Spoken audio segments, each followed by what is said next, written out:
En la segunda mitad del siglo XVIII, los territorios coloniales de América, tanto de América del Sur como de América Central y parte de América del Norte, estaban divididos en diferentes virreinatos, capitanías generales y audiencias.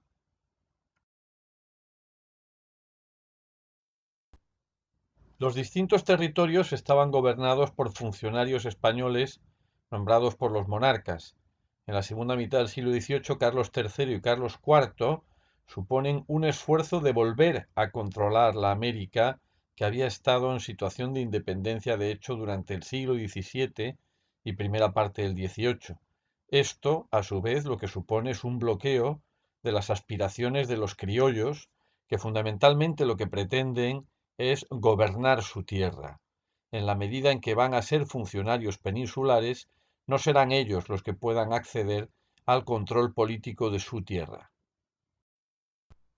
De ahí que, como se señala en esta imagen extraída de una diapositiva de profesor Francisco, las causas fundamentales de la independencia están en la influencia de las ideas ilustradas, la influencia del ejemplo del proceso de independencia norteamericana, el apoyo de Gran Bretaña y Estados Unidos precisamente para hacer daño a los intereses españoles y el descontento de los criollos con la administración peninsular. El proceso arranca cuando en 1808 Francia invade España.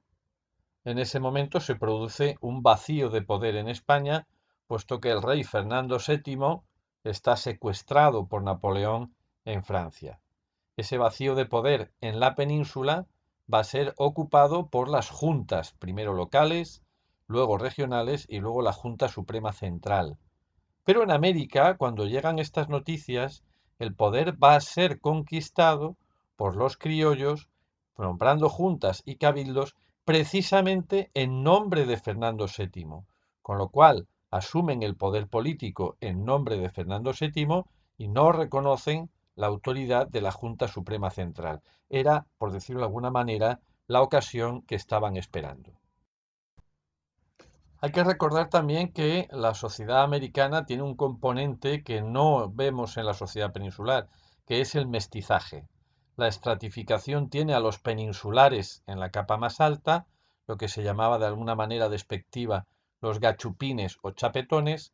Después venían los criollos, que eran la élite, eran los españoles nacidos en América y que solían tener el poder social y el poder económico, pero no el poder político, y por debajo de los criollos estaban los mestizos y aún más debajo los negros y los indígenas.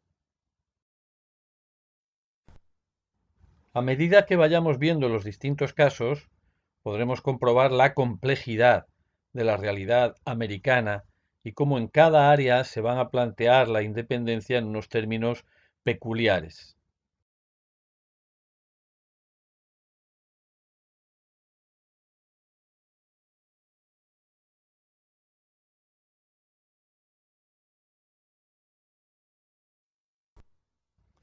El primer punto en el que nos vamos a fijar es en el Virreinato de Nueva España, actual México.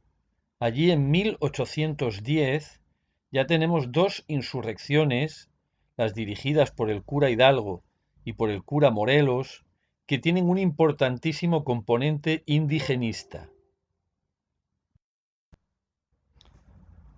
Por eso, las minorías criollas, las élites criollas, de momento van a tener mucho miedo de la insurrección popular y van a aguantar dentro del ámbito de la corona española, dirigidos fundamentalmente por Agustín de Iturbide.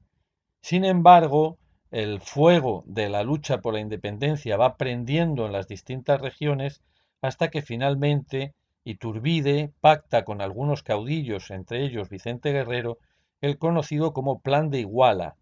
Según ese plan, México se convierte en territorio independiente y Agustín de Iturbide será reconocido su primer gobernante en calidad de emperador con el nombre de Agustín I.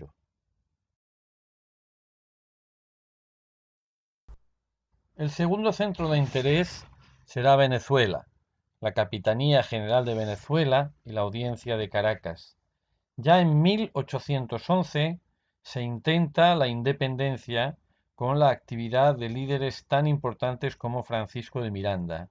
Sin embargo, este primer intento es reprimido, Miranda es detenido y encarcelado en el penal de la Carraca de Cádiz, donde morirá en 1816. A pesar de este primer fracaso, los líderes independentistas venezolanos no van a renunciar a la lucha por la separación de la corona española. De ahí que prácticamente todo el territorio de Venezuela será durante casi 20 años un territorio en guerra en el que van a destacar líderes tan importantes como Antonio José de Sucre, José Antonio Páez, Francisco de Paula Santander, pero por encima de todos está la figura de Simón Bolívar.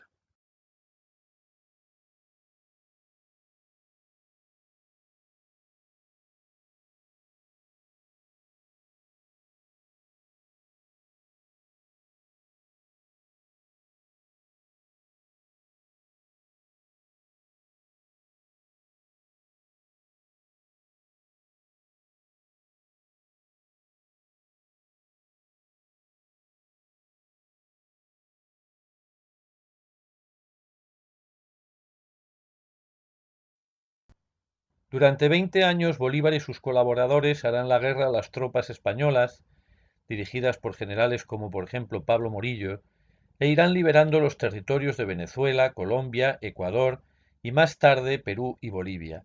La idea de Simón Bolívar era una gran confederación americana, lo que él llamó la Gran Colombia, pero no contaba con que a medida en que iba liberando cada uno de estos territorios, se abría inmediatamente una lucha de intereses por las élites que quieren controlar los nuevos estados. Y finalmente su obra fracasará de plano cuando en 1830 tanto Venezuela como Colombia como Ecuador tomen caminos totalmente independientes.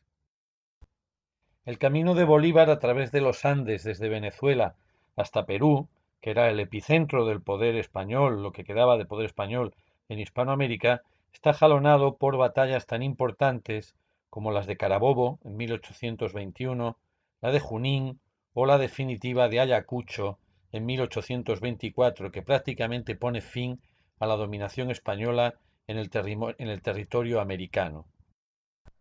Tras la derrota española en Ayacucho, se puede decir que el dominio colonial se ve limitado simplemente a Cuba y Puerto Rico.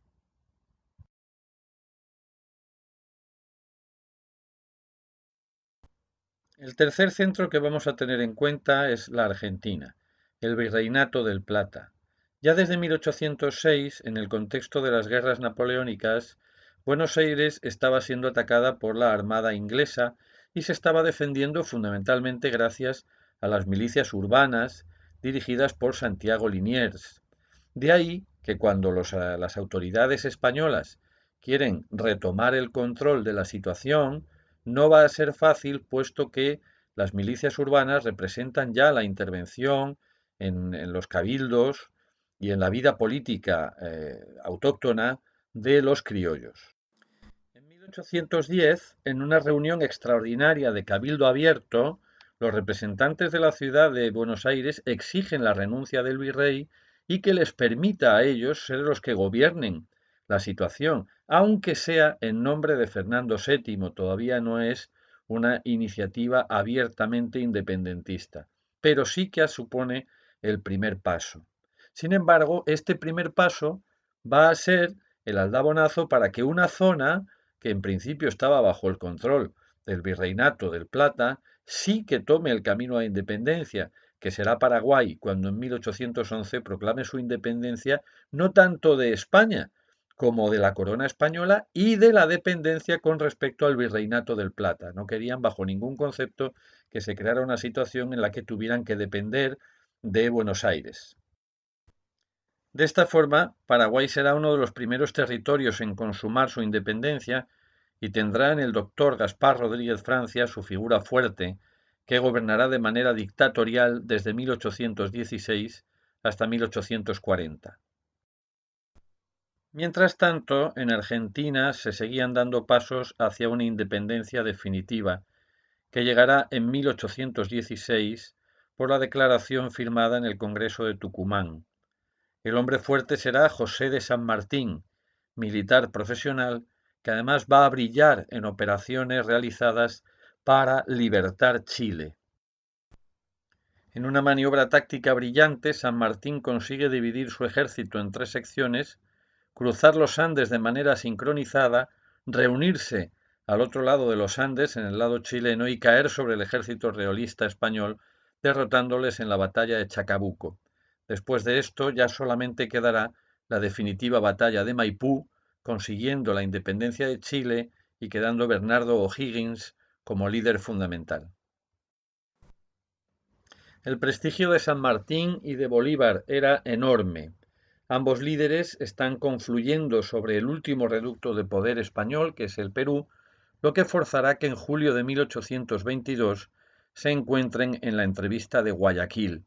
Pero realmente no hubo acuerdo, sino que San Martín consideró que él ya había actuado todo lo que tenía que hacer desde el punto de vista militar, y Bolívar es el que sigue manteniendo expectativas políticas, por lo cual será Bolívar quien corresponderá la liberación de Perú y de Bolivia. Vamos a terminar con una breve alusión a la independencia de las repúblicas centroamericanas, que ya en 1811 tienen en El Salvador un primer ejemplo dirigido por el cura Delgado. Después de El Salvador, y a lo largo de los años, serán las sucesivas naciones de Honduras, Guatemala, Costa Rica, las que se irán sumando a las independencias fundamentalmente en el año 1821.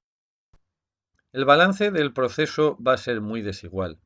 Muchas de las nuevas naciones estrenan su independencia cargadas con hipotecas económicas por los préstamos contraídos, por ejemplo, con el Reino Unido, que será la nueva nación que sustituya a España como dominadora económica de las redes comerciales y financieras, por ejemplo. Además, en muchas de estas nuevas naciones se van a desarrollar luchas intestinas por el control de los nuevos órganos de poder entre distintas facciones y distintas élites. En algunos casos incluso se llegará a la eliminación física de figuras históricas que de alguna forma estorbaban, como es el caso de Francisco de Paula Santander o de Antonio José de Sucre, que muere asesinado en 1830.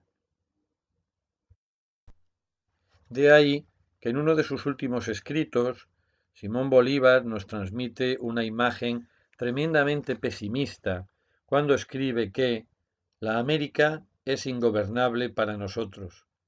El que sirve a una revolución ara en el mar. La única cosa que se puede hacer en América es emigrar. Este país caerá infaliblemente en manos de la multitud desenfrenada para pasar después a tiranuelos casi imperceptibles de todos los colores y razas. Devorados por todos los crímenes y extinguidos por la ferocidad, los europeos no se dignarán conquistarnos. Y por último, si fuera posible que una parte del mundo volviera al caos primitivo, este sería el último periodo de la América. Después de 20 años de pelear por la independencia americana, no se puede llevar una impresión más desalentadora de los resultados.